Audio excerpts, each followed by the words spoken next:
দীৰ্ঘদিনীয়া বাঞ্ছনাৰ প্ৰতিবাদত কৰ্মবিৰতি পালন কৰিব স্বাস্থ্যকৰ্মীয়ে। সমাগত 4 আৰু 5 মাৰ্চ তাৰিখে অচল হৈ পৰিব ৰাজ্যৰ চিকিৎসালয়সমূহ। ৰাজ্য চৰকাৰৰ প্ৰতিশ্ৰুতি পূৰণ নকৰাৰ বিৰুদ্ধে ৰাষ্ট্ৰীয় স্বাস্থ্য মিছন অধীনৰ প্ৰায় 25,000ৰো অধিক চিকিৎসক তথা স্বাস্থ্যকৰ্মীয়ে পালন কৰিব কৰ্মবিৰতি। সমান্তৰালভাৱে শিৱসাগৰ জিলাতো হাজাৰধিক স্বাস্থ্যকৰ্মীয়ে বিৰত থাকিব কৰ্তব্যৰ পৰা। সমকাম সমদৰমহা ন্যায্য প্ৰাপ্তিৰ পৰা বঞ্চিত, চাকৰি নিয়মীয়াকৰণৰ প্ৰতিশ্ৰুতি পূৰণ নকৰাৰ বাবে কৰ্মবিৰতিৰ সিদ্ধান্ত। জয়সাগৰস্থিত শিৱসাগৰ অসামৰিক চিকিৎসালয়ত অনুষ্ঠিত এক সভাত প্ৰস্তাৱ গ্ৰহণ ৰাষ্ট্ৰীয় স্বাস্থ্য মিছনৰ অধীনৰ স্বাস্থ্যকৰ্মীৰ। কৰ্মবিৰতিৰ প্ৰতি চৰকাৰে সঁহাৰি নিদিলে ৰাজপথত চৰকাৰৰ বিৰুদ্ধে তীব্ৰ গণতান্ত্ৰিক আন্দোলন গঢ়ি তুলিব বুলিও সদৰি কৰে সদৌ স্বাস্থ্য কাৰিকৰী কৰ্মচাৰী কল্যাণ সংস্থাই। আজি আমি শিৱসাগৰ জিলাৰ NHMত কৰ্মৰত কৰ্মচাৰীসকল আমি সমবেত হৈছোঁ। আমি আজি এই এখন সাধাৰণ সভা অনুষ্ঠিত কৰিছোঁ। এই সভাৰ জৰিয়তে আমাৰ দীৰ্ঘদিনীয়া সমস্যাসমূহ চৰকাৰক অৱগত কৰিব বিচাৰিছোঁ। লগতে অহা 4 মাৰ্চৰ পৰা 6 মাৰ্চলৈকে আমি সম্পূৰ্ণ কৰ্মবিৰতি ঘোষণা কৰিছোঁ। কাৰণ আমি দীৰ্ঘদিনীয়া দাবীসমূহ আমাৰ ওপৰৰ মানে বিষয়ববীয়া দ্বাৰাই চৰকাৰক বাৰম্বাৰ জনাইছোঁ, কিন্তু আমাক কোনো গুৰুত্ব দিয়া হোৱা নাই।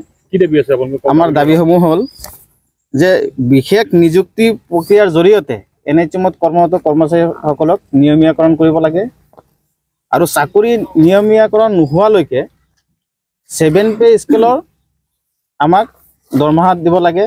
লগতে যিখিনি চৰকাৰী অন্যান্য সা সুবিধা আছে সেইখিনি প্ৰদান কৰিব লাগে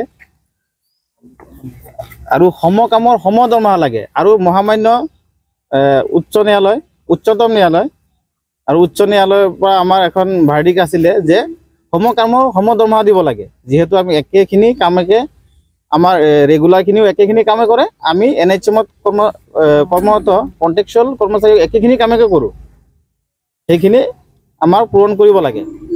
নহ'লে আগত আৰু আগন্তুক দিনত আমি গোটেই অসমত NHM কৰ্মচাৰী মিলি গণতান্ত্ৰিকভাৱে আমাৰ প্ৰাপ্যৰভাৱে আন্দোলন কৰিবলৈ বাধ্য হওঁ। এই আন্দোলন খালি আমাৰ শিৱসাগৰ জিলা নহয়, আমাৰ অসমৰ প্ৰত্যেকখন জিলা পৰ্যায়ত ব্লক পৰ্যায়ত আন্দোলনখন হ'ব 4 তাৰিখৰ পৰা 6 তাৰিখলৈকে। শিৱসাগৰৰ পৰা ফাৰহান লস্কৰৰ ৰিপৰ্ট, এনি লাইভ।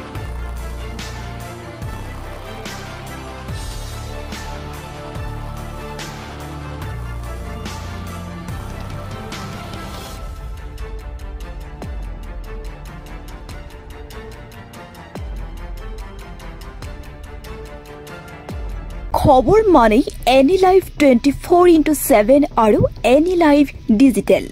যিকোনো খবৰৰ বাবে যোগাযোগ কৰক 9387734920 আমাৰ এই নম্বৰত।